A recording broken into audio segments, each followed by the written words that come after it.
बनारस, जिसे काशी, रुद्रावास, मोक्ष की नगरी और अध्यात्म की राजधानी भी कहा जाता है। यहाँ हर सुबह गंगा में सूर्य के अर्घ देने से शुरू होती है और हर रात संध्या आरती के मंत्र से गूंजती है।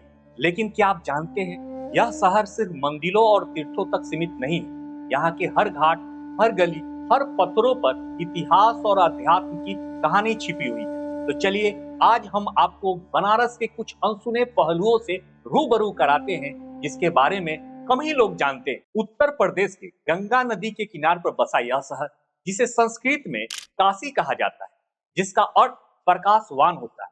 यह शहर दुनिया के सबसे प्राचीन शहरों में से एक है, जिसका जिक्र वेद, रामायण और महाभारत में भी मिलता है।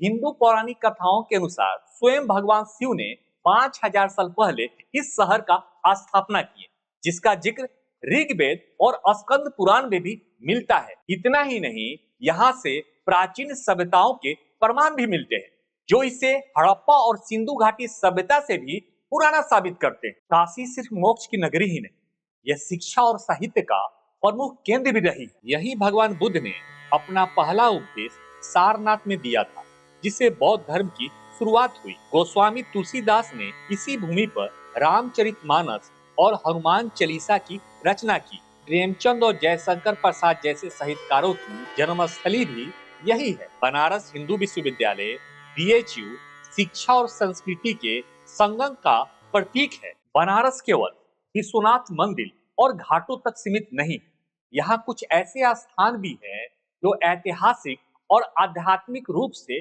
बेहद महत्वपूर्ण है। नाग कुआं एक रहस्यमय जगह, जिसके बारे में कहा जाता है कि यहाँ नाग देवता की ऊर्जा विद्यमान है। राजघाट, यहाँ के खंडरों में इतिहास की अनकही कहानियां दबी हुई है। मणिकर्णिका कुंड, जिसे मोक्ष प्राप्ति का द्वार माना जाता है। धन्वंतरी कुंड, जिसके पानी पीने के लिए दूर दूर से लोग आते हैं।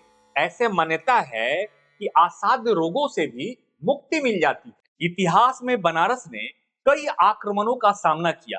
1194 में कुतुबुद्दीन ऐबक और 1669 में औरंगजेब ने काशी विश्वनाथ मंदिरों को ध्वस्त कर दिया। लेकिन हिंदू श्रद्धालुओं की आस्था और शासकों के योगदान ने इसका कई बार पुनर्निर्माण किया। अहिल्याबाई होलकर 1777, उन्होंने मंदिर को दोबारा बनवाया। महाराजा रंजीत सिंह 19वीं सदी, उन्होंने मंदिर के लिए 1000 किलोग्राम सोने का दान किया।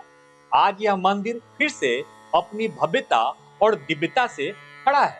आज बनारस सिर्फ धार्मिक नगरी नहीं, बल्कि अध्यात्म, पर्यटन और व्यापार का भी केंद्र बन चुका है। काशी विश्वनाथ कॉरिडोर ने इस नगरी की सुंदरता को और बढ़ा दिया है। अब यहाँ क्रूज टूर, आधुनिक घाट और पर्यटन की सुविधाएं भी विकसित हो चुकी है। मोदी सरकार के प्रयासों ने इसे विश्व स्तरीय आध्यात्मिक और पर्यटन स्थल बना दिया है। बनारस आना सिर्फ एक यात्रा नहीं, यह एक आध्यात्मिक अनुभव है। अध्यात्म को जानना या महसूस करना चाहते हैं, या इस नगरी के ऊर्जा से वंचित हैं अब तक, एक बार बनारस जरूर आइए। यह आपको आत्मिक शांति और आपके दृष्टिकोण को बदल देगा। हर हर महादेव।